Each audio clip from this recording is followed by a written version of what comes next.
Welcome everyone to Aspen Brain Institute's Expert Speaker Series 2.0. Welcome to our growing community of global seekers seeking to be educated and delighted at the cutting edge.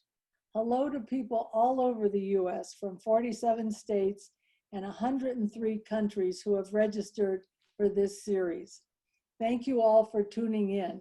I think we have almost 15,000 people from all over the world registered for this impressive series. We are offering our new free series in order to build an online global community focused on brain health. We'd like to thank Lugano Diamonds for their generous support as our national underwriter. And we thank Lugano Diamonds for choosing Aspen Brain Institute as a nonprofit worthy of their support and their values, and for making our Zoom expert series free to the public and able to be viewed worldwide. We also thank Alpine Bank for their generous support over many years now. They're the best community bank in Aspen. And thanks to our partners at Brain Futures and at AFAR, American Federation for the research on aging. At our Expert Series 2.0, you will hear global leaders, deep thinkers, technology experts, cutting-edge scientists, top-notch doctors, and extraordinary creatives. We hope that their insights will transform the way you take care of your brain today, that your 80-year-old brain will thank you for tomorrow. At Aspen Brain Institute, we're on a mission to create a brain healthy planet. And we want to do this by sharing access to the top minds and evidence-based information and research on brain health, and also by increasing brain health literacy worldwide. So it is my honor and privilege to bring you these new episodes. Let's see what we can learn and explore together. And now to our expert series. I want to introduce our moderator first for the upcoming expert speakers. Our moderator will be Dr. Richard Hodosh, an esteemed member of the Aspen Brain Institute Board of Directors. Dr. Hodosh is a neurosurgeon and has been chair of neurosurgery at the Atlantic Brain and Spine Institute for many years. Dr. Hodosh, Richard, has volunteered for more than 30 years with the American Heart Association and became the founding chairman of the Stroke Advisory Board. He was instrumental in New Jersey's becoming the first state to fund primary and comprehensive stroke centers. Great work, Richard. Take it away with these two great speakers. Thanks. Thank you, Glenda. It really is my honor to be able to introduce you all to Chris Nowinski and Isaiah Kacyvenski.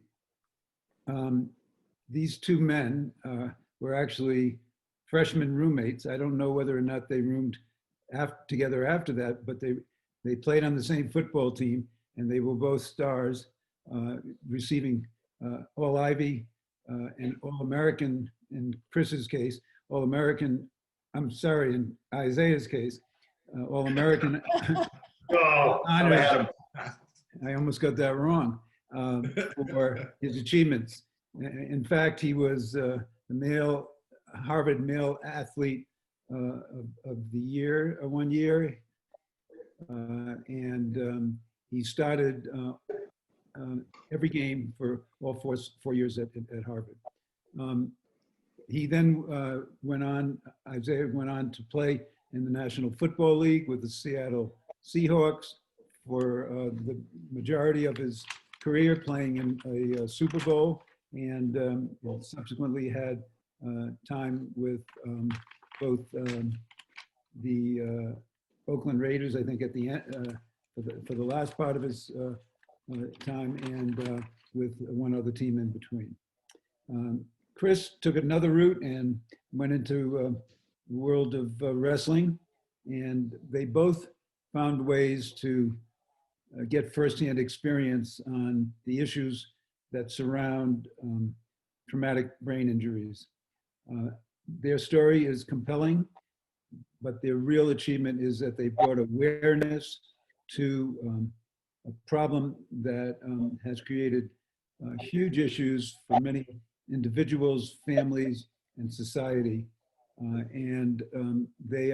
This level of awareness is probably going to be the thing that is the cure for much of the problem. So I'm going to let the conversation start with the two of them, and we'll go into some questions and answers a little later on. Take it away. Well, thank you, Richard. I'm going to speak first just because I beat Isaiah to it. It's really a pleasure to be here. And Glenda, I love the new theme around brain health, because this is something that we're both now very concerned about and aware of with our histories. And it's interesting to talk about, changing the legacy of traumatic brain injury in sport, because, the thing that Isaiah and I first shared was the fact that, using our head to hit people as a weapon was something that opened up a lot of doors for us.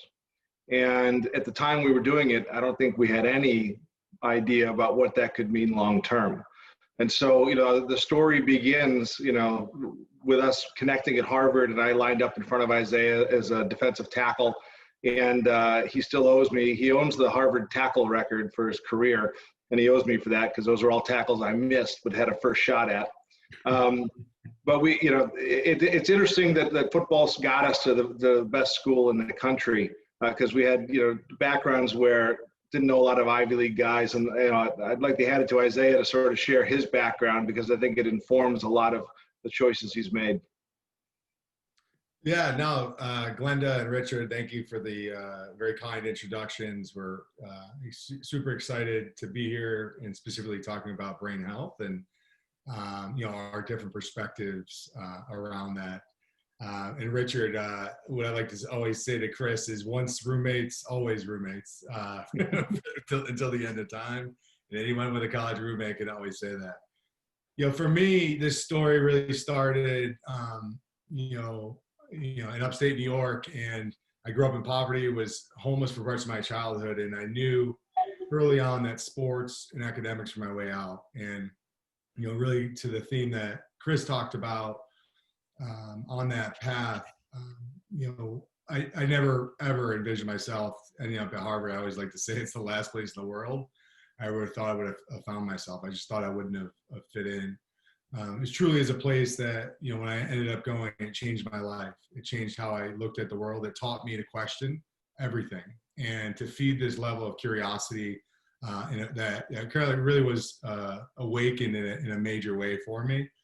I went on to play in the NFL, as Richard said, but my backup plan was to be a doctor. I was a pre-med undergrad. I finished that.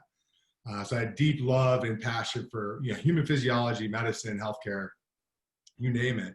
And I always kind of helped define parts of how I prepared, both as a player and how I recovered, these things that they're kind of, routinely called quantified self now, but kind of that story really started then on this awareness for body, these feedback loops that kind of we all create of the known versus unknown, especially around body, was super interesting. So that kind of really started and really fed into through an 8-year career and beyond. I'm now in venture capital, that looking at the other side of that, and entire half of our thesis at Will Ventures is really focused around human performance and this idea of minimizing risk for injury using technology, minimizing risk for injury, or putting ourselves in the best position to feel our best in the end. And that's a broad kind of scope that you can look at. But in the end, Glenda, you said it well, we all want to feel our best, whether it's our brain or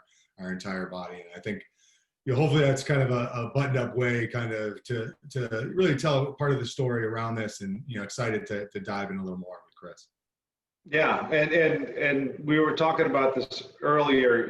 We've been working on this together for a long time, but I guess in what we do today, Isaiah through Will Ventures is trying to make sports better through the market and through data and a lot of through inventions, and it's very exciting. And I guess I'm trying to do it through nonprofit, founding the Concussion Legacy Foundation, and the academic side as a co-founder of the Boston University CT Center.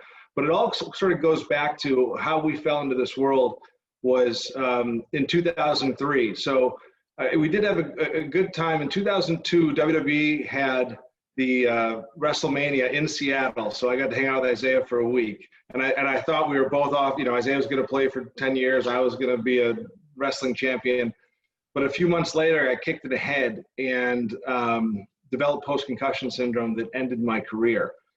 And what made it interesting for me, and what got me to go from just being a patient to an advocate, was that I didn't realize, you know, how impaired I was, and I didn't realize how unprepared I was for dealing with this concussion.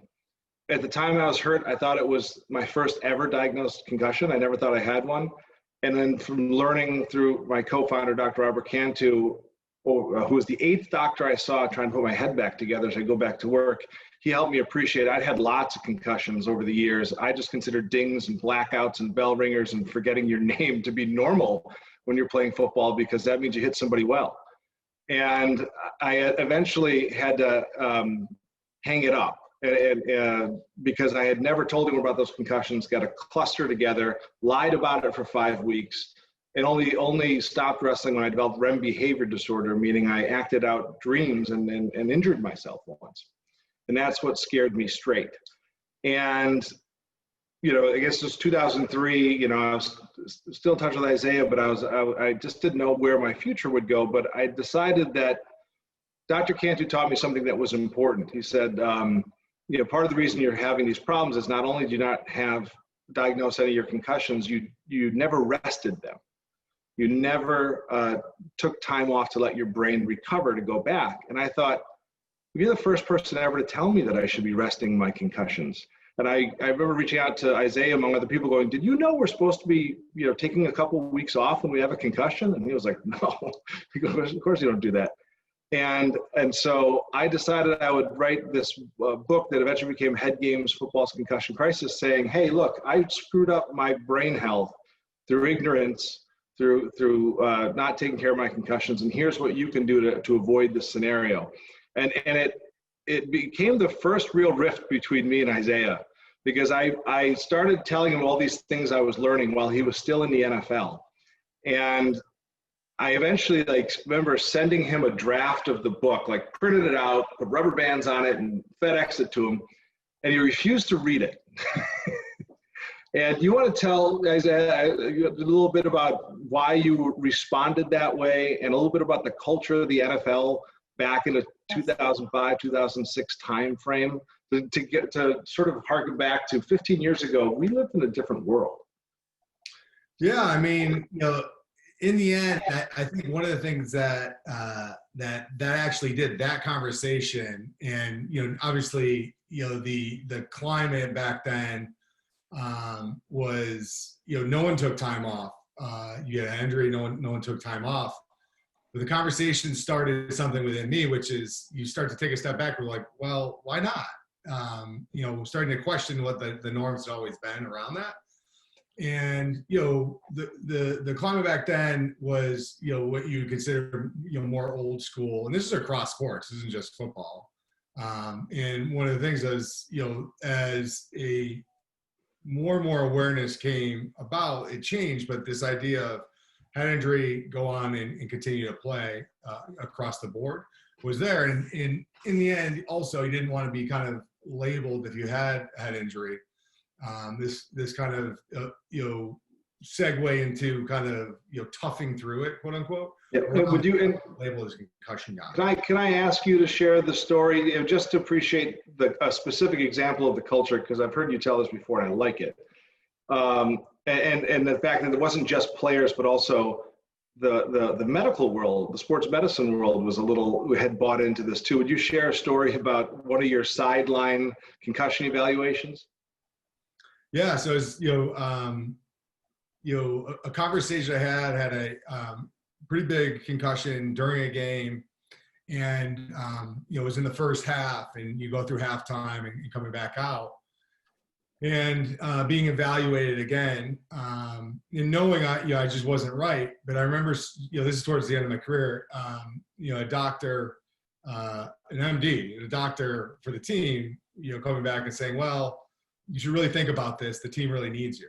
And it struck me as, well, that's not your job. Your job is to make sure that I'm okay, A, and then, B, the kind of team making decisions based on your direction after that, right? So it was something that struck me, and it's a story I'll never forget. I know Chris has heard it before, but I think it tells a little bit about the culture. And the problem here is, as well, is standard of care at teams, where some teams can be amazing thought leadership. It was kind of the roll of the dice where you landed. And I know that's where Chris has spent a lot of time, not only in NFL, but across sports of, can we all agree on the standard of care?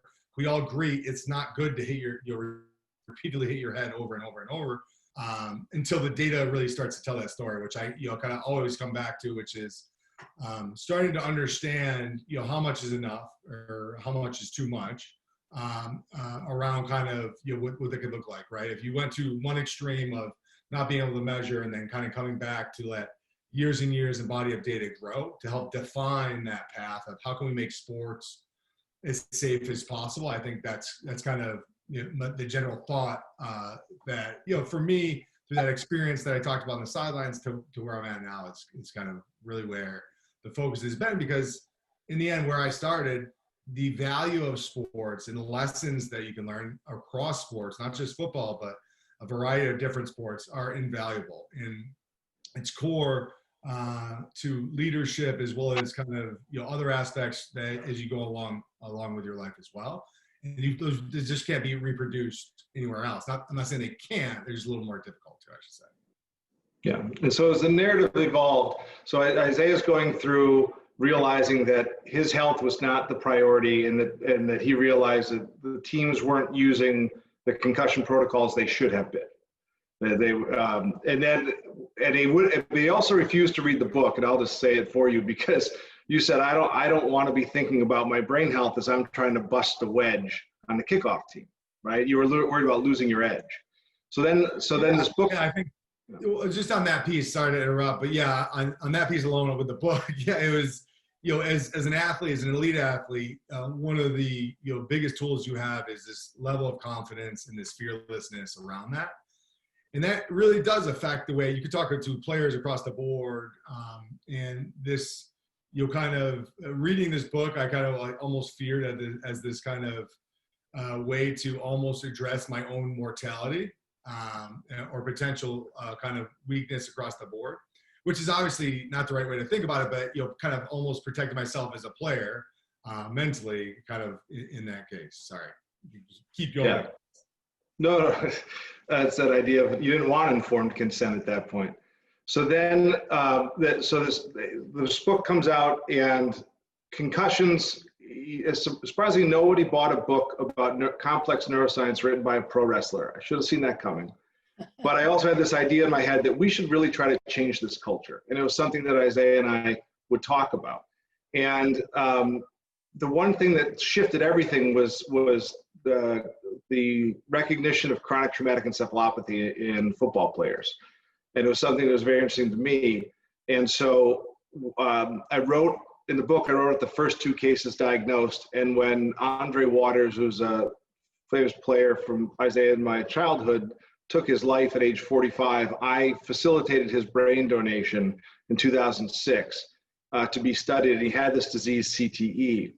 CTE is a degenerative progressive brain disease that is caused by too many hits to the head, and something that we've now found in hundreds of football players.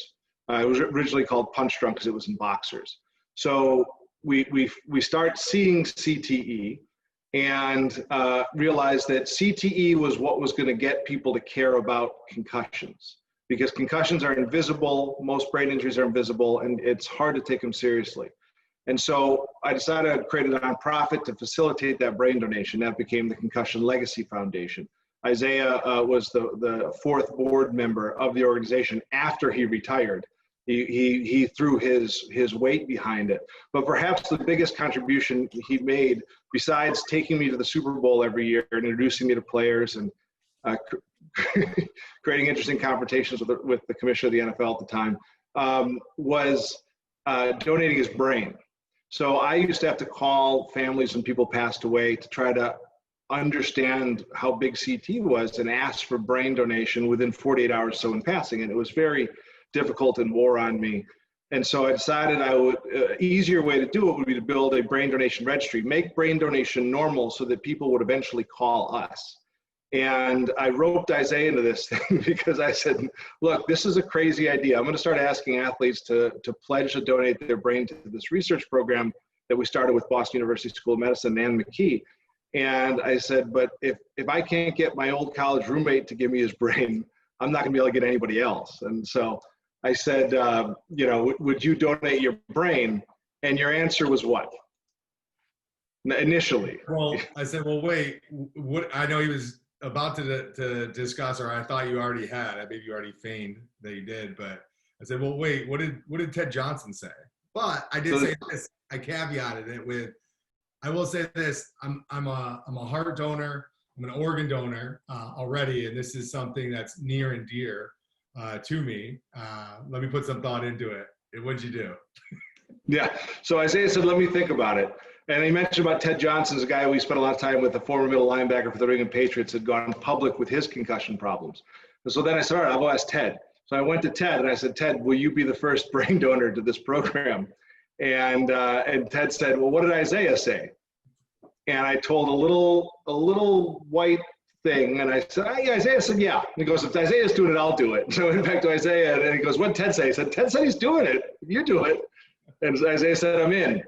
And so Isaiah was honored to be the first person asked, and then he was very upset that all the headlines in the media, when this became an article in the New York Times, focused on Ted Johnson donating his brain rather than Isaiah Kacyvenski, although you are number one in my heart. Yeah, I mean, I wasn't, I know you're joking, but I wasn't upset. It was just tough to be called 1B. 1B. We now have, yeah. For the betterment of science and, you know, kind of something, you know, very honored to be involved with. And, you know, yeah, I know I've talked about this before, but, you know, the path that you had taken as well, fully, you know, was able to respect that from the time you handed me that binder to the time retiring and kind of transitioning out, and understanding that culture change is hard. And, you know, it wasn't just across one sport. You had this kind of big idea, and it was tough to even kind of start to solve or crack, you know, kind of an answer to that problem, but you did. And it was unbelievably inspirational to watch. Yeah, and so that's now led to nearly 10,000 athletes pledging their brain, from Dale Earnhardt Jr. to Brandon Chastain and all sorts of really high-level athletes. But it all started because Isaiah said maybe, and then eventually yes. So that was a big deal. And that's what's allowed us to change from, I used to get 10, 20, 30 brains a year to now we have 200 coming in this year, where over 80% of the families are calling us. And so we now know so much more about this. But one of the things that we've learned, and Isaiah, I'd be curious about your thoughts, was we published in 2017, the Journal of the American Medical Association, that out of the first 111 brains we got from NFL players, 110 had the disease. How did you react to that? I think so when I saw that, and, you know, we've talked about this over time, you start to look at, all right, what was it's difficult to tease out exactly what was the exposure over time, right? Where not only games, but you look at practices across multiple sports, et cetera. What does that kind of ground truth look like? As well as, all right, if you take you know, kind of controls all the way to massive exposure, for me, it's like, all right, there's a fear there, but also kind of saying, all right, the body of data needs to grow, knowing that, you know, where you have, you know, large amounts of people, different spectrum around kind of exposure, as I kind of mentioned before. What's that look like over time? There's a lot of unknowns that come along there, as well as kind of you look at, you know, other things like genetic predisposition, as well as kind of a variety of other things as well. Like, how does that all come together, and how does that story become highly accurate? But at first glance, you know, a bit frightening in some ways. And I think any former player, you know, or any kind of athlete across sports that saw that would say that. But, you know, you as well as kind of a broader group as well knows that, you know, kind of the body of data needs to grow, and to understand this fully is going to take more and more cooperation, more and more science across the board. Yeah, and you're doing some of that science, right? So besides your work with the foundation, now you are one of the player leaders of the Harvard study. Would you want to speak about that, Players Health Study? Yeah. So the long-term player study at Harvard University. Amazing study, kind of in conjunction with the NFLPA, and kind of being funded. You have a list of in groups of former living players, and you have this essentially strong cohort of athletes that have really taken their body to the extreme, and you start to look at whole body, not only head injury, but kind of arthritic conditions, orthopedic conditions, heart, really everything across the body. And you start to tease out, what that exposure looks like across a spectrum of years of service, and kind of all of that kind of overlap with everything else as well. So being able to look at that in a variety of different ways, if you start to think about the Framingham Heart Study being kind of unbelievably important to that, you start to look at, again, athletes that have taken their body to extreme, and then kind of work backwards, not only from the brain, but kind of joint, heart, everything that we talk about.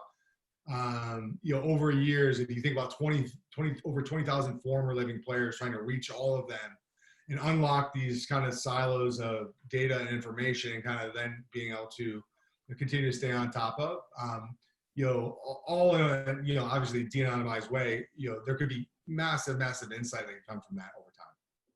Yeah, and I would say one of the, so what's happened here is that, we had this big study that really shocked people, but we're getting the worst of the worst. And so obviously it doesn't mean 99% of living NFL players have this. That sample was about 10% of the people who died over an 8-year period. So a minimum of 10% of NFL players having CT is a frightening thing in itself. But it does mean, it doesn't mean that everybody's impaired. And, I was excited to, learn Richard, our host, is a former football player at Brown. So, it was always great to find, all former football players doing well. But what Harvard's doing, and then what our team at BU CT Center is doing, is trying to understand why this is happening. Why are we finding this disease? Give you a window into how much we didn't know when we started. Prior to 2008, there were 45 cases of CT confirmed worldwide ever in brain banks. And now we have hundreds of cases at BU, probably I think over 600 new confirmed cases. And we're trying to figure out why people are getting it, and what are the risk factors, what can we do about it? So, we were fighting about concussions, then we were trying to understand CT, and now we're trying to figure out, for us ex-players, who've already been exposed and have stopped hitting ourselves in the head, I hope, what can we do to change our course? And then what should we do for the future of sports and for the rest of society to prevent this from happening? CTE is a neurodegenerative disease like Alzheimer's, like Parkinson's disease, that eventually will lead to dementia and your death if it progresses fast enough and far enough. And so what Harvard's pointed out, what our studies have pointed out, is that there are a lot of risk factors. Harvard specifically has pointed to, with the symptoms, obesity, heart health, pain, sleep are all very important variables that can change your outcome with CTE. And that's something that I think all of us who've had too much need to hear and remember, is that just having the disease does not determine your future. There's all these other risk factors that and what's great about dementia, and so those in science, so the new Lancet study shows nearly half of risk factors for dementia are within our control. So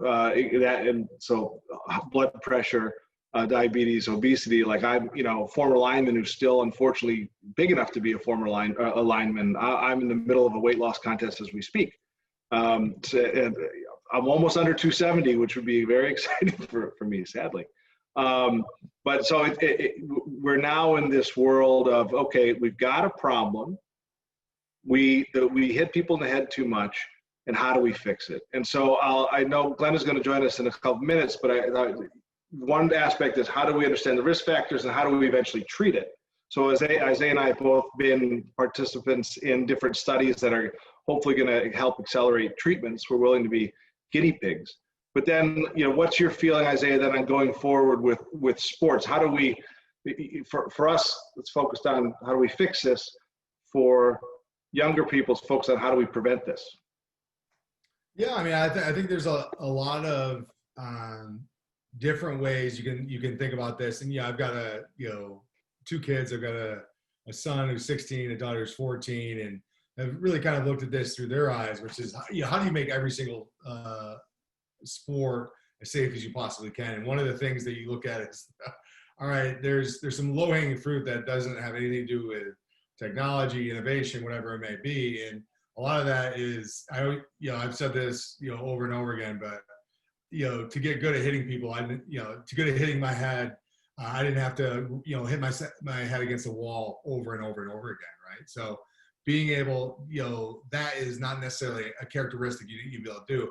And that's a long-winded way to say, all right, if you look at, practice time, whatever sport you're doing, you don't have to do this kind of repetitive contact, being able to kind of take that. Could you speak to it in the context that you work in, which is overtraining and measuring training? So, for example, we monitor athletes now like crazy to make sure their muscles are healthy in their joints, right? But we haven't been doing that for their heads. Is that accurate? Yeah. So I think, as you I've kind of alluded to this earlier, you start to do kind of, measurement around performance and recovery and the ability to really start to measure and circle back around that. And I think, that's a kind of long-winded way to say, all right, you can start to kind of do it without technology, and then, continue to look at how do people feel their best? How do they stay as fresh as possible across the board? How do you prevent injury over time? Data really has to tell that story, right? And there's that kind of old saying of, you can't improve what you can't measure, and continuing to do that over time using technology in a variety of different ways to be able to do that as you kind of look at innovation. So there's a lot of different things over the next 5 to 10 years. Innovation is going to continue to drive towards that, but there's some things that you can do today, and a lot of those changes that exist now have really been ushered in by Chris and the entire team at Concussion Legacy Foundation around kind of making some of those rule changes, especially in youth sports.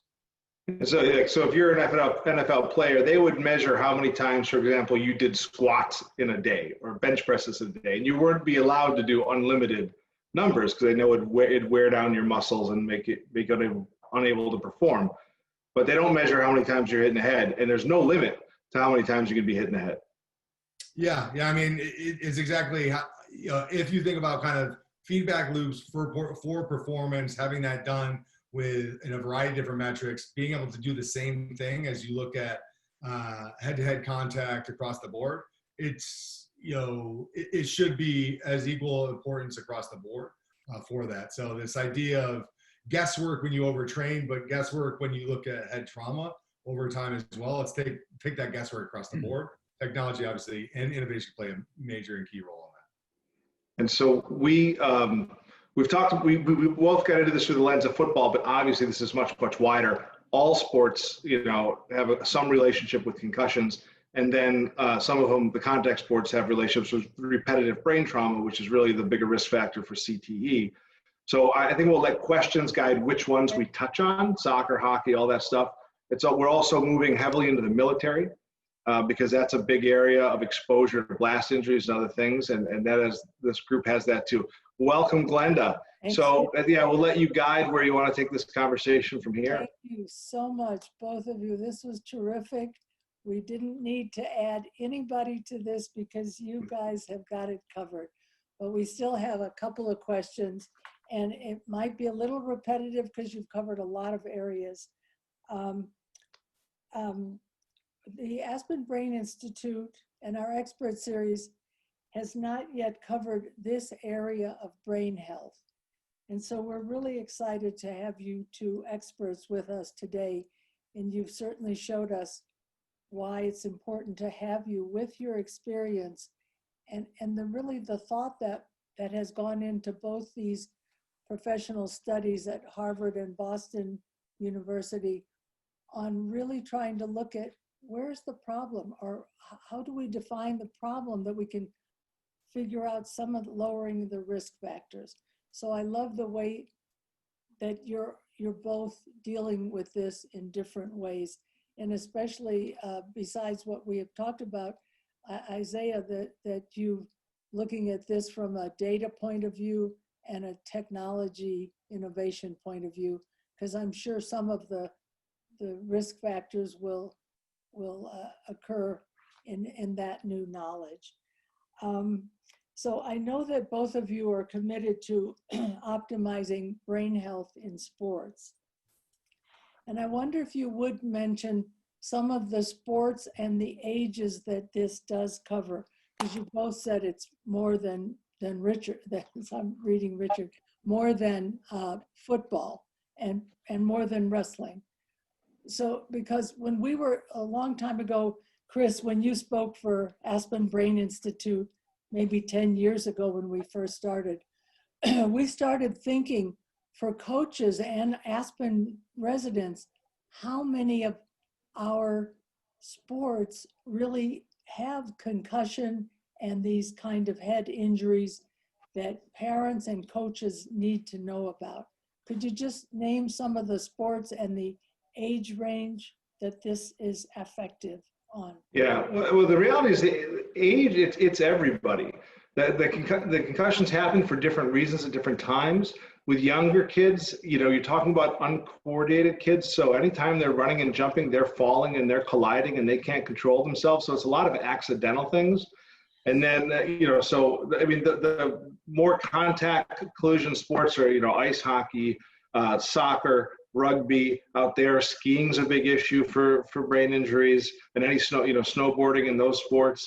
Any combat sports. Go ahead. Biking, even we do a lot. Oh yeah, of biking. I went over my handlebars last week. I'm very happy. Yeah. It's a big one, and they're going to happen. And what we learned about concussions is that if you're talking about concussions in the absence of repetitive hits, each one, most people recover to where they were, but over time, your ability to recover diminishes. So you don't want to get too many brain injuries, right? And one can ruin someone's life, but for most people, you can get through a few. So we need downward pressure on. We take way too many risks. I think now that I'm a neuroscientist. That's a really good statement, and maybe hard for athletes to discuss. But in Aspen and other places like this, everybody, not just sports, pro athletes, we're all taking risks all the time because these sports are so enjoyable and delectable and available to us. So we're all taking risks. I wanted to know,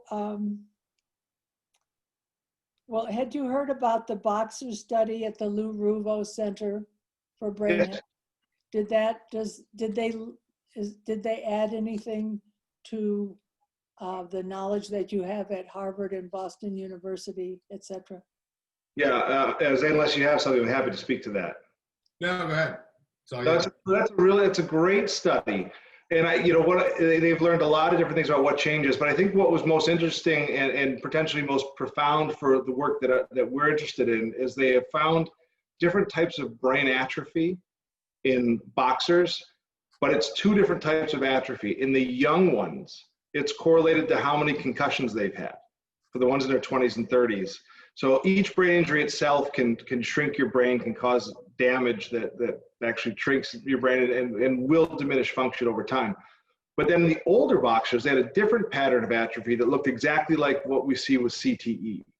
And so you're dealing with sort of two different types of feedback. When we're young, you can feel the changes when you have a concussion. We know what that feels like, but then you get better. Like I'm better from my post-concussion syndrome, but I don't know what's coming in the future. And one of the things we found that would be worth mentioning that's probably important for people to hear, especially those, because we know the most about football because it has such a problem. We have so many brains. We published last year that your odds of developing CTE go up 30% per year you play football. Oh. And that's why we're advocating for a ban on tackle football for children. It's just not, it's a horrible trade to make. You can pick it up later, but if you play 20 years, I don't know how many people we've seen who haven't had it. And that 30% is how much your risk of developing lung cancer goes up each year you smoke. They're almost exactly the same, the risk curves. And so it's hard when you're young to appreciate that something could pop up down the road and really destroy your life. But we should look at getting hit in the head 1,000 times a year, just the same as doing 2 packs a day. Crazy. So that's actually something I want to kind of add into as well. So what Chris is talking about is kind of the body of data that exists as you make changes and you take, for example, I'll speak to football, but that really this kind of speaks to a lot of different sports, which is, I talked about kind of eliminating a lot of contact in practice, et cetera. If you think about that as 90% of the contact I've had over the entire lifetime of playing football, you start to just be like, all right, this looks completely different if you take 90% of the impacts you've had to your head away. If you eliminate a lot of the hardcore head-to-head contact in practice, right? So that data can easily change over time. As you can see, this kind of, I always go back to it, this impact exposure, eliminating that in a very basic way, as well as allowing for rest and recovery in between contact as well, especially some type of serious event was to occur around that. So I think there's kind of a story of what has existed and the data kind of reflecting that, and then how you can change and what that is going to or should reflect in the future. And that we're going to talk about that in a minute. One of the questions that came in from the public or our attendees said, what is your, I think I know the answer, but what is your stance on middle and high school football? But I want to preface that question, which came in from an attendee. When you said that one of you said that the CTE or trauma looks different in younger than older, I believe you said. But what I want to know about is the developing brain. So the brain is developing and not fully formed from, I don't even know where it starts. It will say 8 years old, for example, to about 25. So is that one of the big problems with the young kids, as you were saying, Isaiah, with the young kids banging their head so many times? Chris? Yeah. So go ahead, Isaac. Sorry. I think it was your comment that I think Glenda was talking about.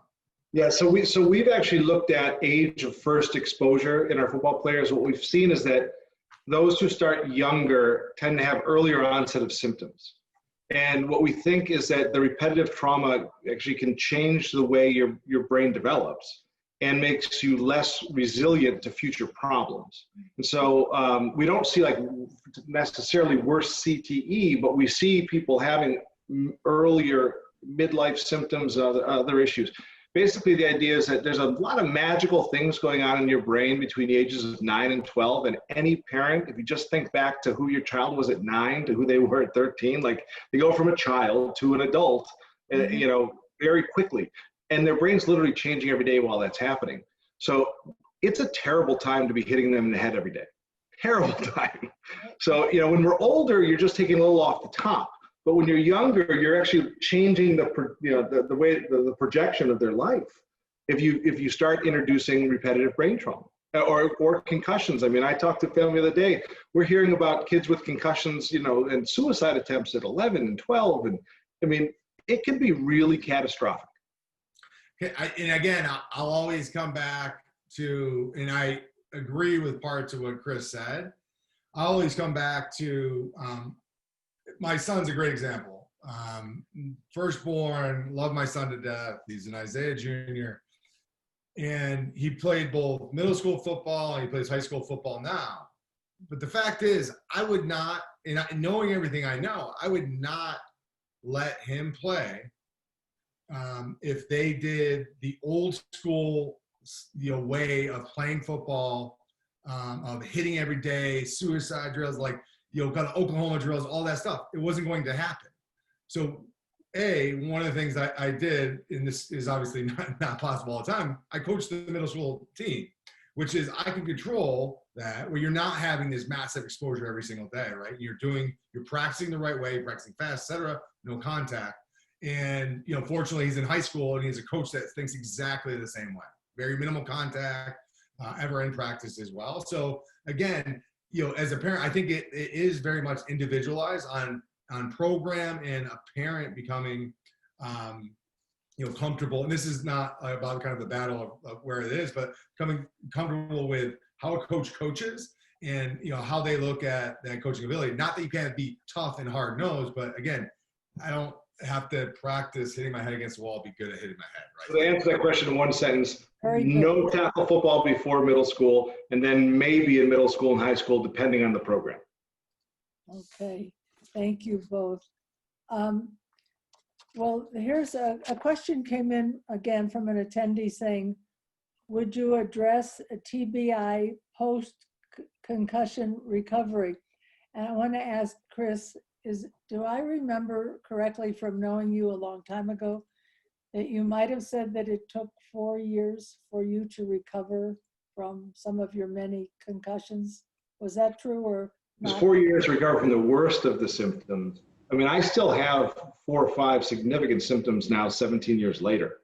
I don't sleep normally. I still have REM behavior disorder. I still have chronic headaches. I still take a medication to keep the headaches at bay. So for those of us who suffered, you know, the idea is that you will get better over time. Not everybody gets back to 100%. You might get back into the 90s, and you might have to learn to readjust your expectations for what normal is. But, you know, the brain is plastic and you do get better. So what we love to tell people who are within a couple of years of a brain injury is it's still going to get better. It's still going to get better. But when we're talking prevention opportunities, it's important to highlight there's only so much you can do for a brain that's damaged. And sometimes we can't put Humpty Dumpty back together. So again, prevention, but also hope. Well, what is the latest, for example, from people like I've fallen or had an injury at least 3 times with a slight concussion that wasn't serious or had no effect. But people want to know their kids are, you know, have a ski accident. But so they're minor, they're not those continuing ones. What is the latest thinking on just what's the first thing to do if you think you have had a concussion? What do doctors, or should you run to the the emergency room, etc.? So there's about 10 signs that say run to the emergency room. You know, vomiting, loss of consciousness, pupils changing eyes, increasing pressure in the head. CDC has the full list. okay. Most of the time you don't have to go to the emergency room, but you should stop doing anything risky. You should probably take it easy for about 48 hours and then, you know, make an appointment with your doctor and then start getting back to your life at 48 hours. But let the symptoms sort of control what you do. Don't put yourself in horrible situations. Your head hurts, you can go lay down. But 10 years ago, we were probably still putting people in dark rooms and saying, wait, the headache goes away. It's a terrible idea. In prisons, putting people in isolation is a punishment. The brain does not respond well to that. It makes things worse. So you do want to shut it down, take it easy, make an appointment with your doctor, and then you know, take it day by day. You know, after staying at home and chilling out for about 48 hours. And chilling out is a medical term. Honestly, I think that idea of sitting in a dark room for several hours a day is still, in some progressive places, is still being suggested. So not so good. This is a rapidly shifting field. Great. You were both mentioning that besides head injuries, that concussion or football or wrestling gives many players other kinds of injuries in the body.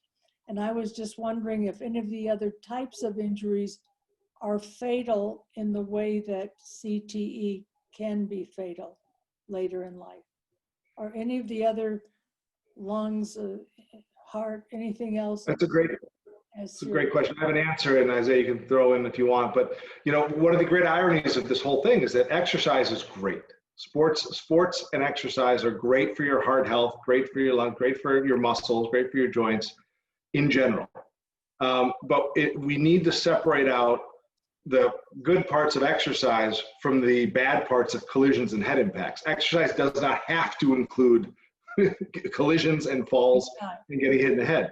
So in general, for most sports, there was a good study on soccer out of Scotland last year where they found a 5 times greater risk of dementia among pro soccer players in Scotland, which is huge. But otherwise, they were tremendously healthier, lower heart disease, lower cancer, lower everything, because running around all day on a soccer pitch is good for you without the heading. You take out the heading and the collisions, and it's really good for you. But one thing that might be somewhat similar to the brain disease in terms of how we think about it, and is sort of easier to think about, is if you get severe injuries to your knees, your hips, your ankles, and you can't exercise without pain, and you stop exercising and you put on weight, and then you develop, high blood pressure, diabetes, and obesity, that could kill you. You'll take a few years off your life, just like CT might. Yeah. So big orthopedic injuries and pain are a huge problem. Yeah, 100%. Yeah, I always like to say, the human body is an amazing thing. Human mind, human brain is an amazing thing as well. And this ability to continue to find a way, continue to solve, et cetera. If you don't go past the kind of a point of no returning, I think Chris kind of talked about that, which is like finding out where that is, right? And there's this cascading effect.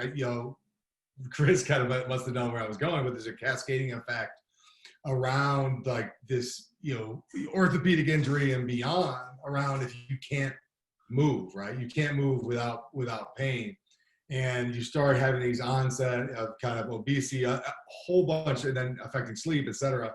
It affects everything. And if you look at longevity and kind of how that can affect your life, getting ahead of that and staying pain-free, if you look at pain management to, all of that is connected, right? Especially if you kind of look at orthopedic injuries as well, around that. So I think it's one of those things that, a lot of people are suffering needlessly, or, kind of need kind of this path towards being pain-free, because that, hopefully exists for everyone, right? Some way, some path to be pain-free that then, completely opens up this kind of well of, this kind of positive feedback loop, instead of the kind of this negative feedback loop of not being able to move, not being able to sleep, in constant pain, et cetera. And, again, that kind of, I don't think a lot of people, Chris talked about this earlier around things you don't think about when you're younger to older, and orthopedic injury is one of those things, right? How's my body going to feel? All my joints going to feel?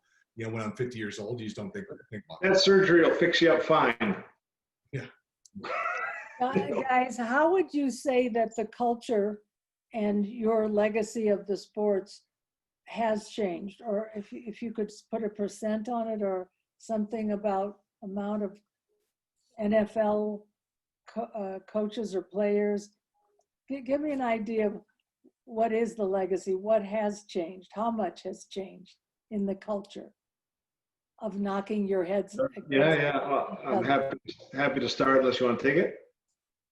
I will take it. I'll take this one first. Chris and I don't always see everything perfectly, because Isaiah sometimes wrong.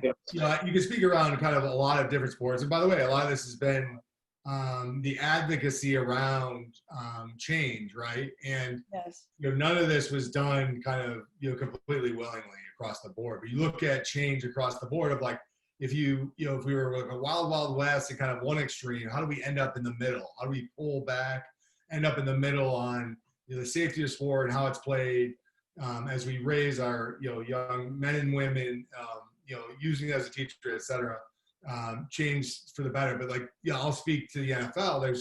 It absolutely has changed. The culture has changed. And that's come from both the NFL, the league side, as well as the NFLPA side. As you look at change, quality of care, standardizing across the board, what norms are expected, how you're not, players are being protected from themselves, rules are being changed on the field from targeting to enforced, right? Not just kind of, black and white on a piece of paper, but actually being enforced come game time. NFL fans see that, right? And the NFL stepped up in a major way. If you have to lose some quote unquote purists of the game, making these changes are important. And can there be more done? There can always be more done. How do you continue to make the game as safe as possible, not only in the NFL, but really kind of as you look at that sport all the way down to the youth level, as well as kind of across other sports, that you have to take a long, hard look at that as well. So in the end, all moving towards the right direction. And that doesn't just come, hey, I want to put my hand up, I want to change the entire, kind of playbook, practice schedule, et cetera. That just doesn't happen, right? It happens with advocacy, and a lot of the stuff that Chris has done is, front and center around that, as well as the entire kind of medical community, as well as scientific community as well.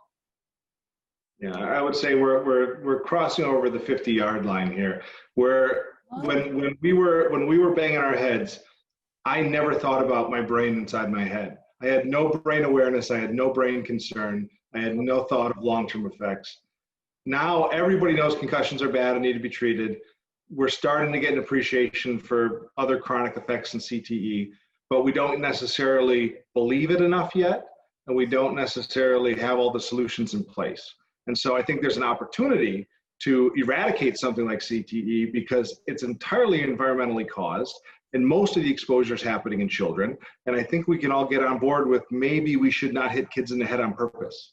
Maybe in soccer, we shouldn't be throwing projectiles at their heads and asking them to use their head as a bat to hit it back. Maybe we shouldn't be asking them to tackle when they're young, because no child can use perfect form because they're a child. So I think there's a chance to make change. We all are thinking about the brain, but we aren't doing enough yet to solve this. Well, you two together are amongst the most powerful voices of professional athletes dedicated to optimizing brain health in sports.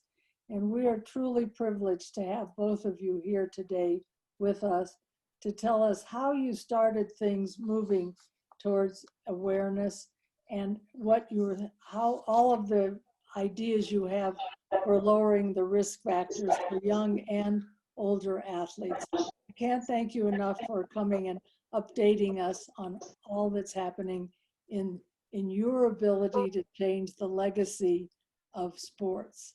Thank you. Thank you, Glenn. It's a pleasure. I really appreciate it. I thank you both, and to Richard Hodosh, our moderator.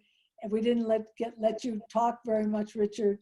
And thanks to the audience for getting updated and educated in the science of brain health. I want to thank our sponsors again, Lugano Diamonds and Alpine Bank. And I want to remind everyone that this session was recorded and will be available on our website, aspenbraininstitute.org, in just a couple of days. Please check the website to sign up for our next episode, and you can also sign up for the whole series if you'd like. So thanks again to all who participated, and ciao, everyone. Ciao. All right, thank you. Guys, Bye. Thank you. Thank you.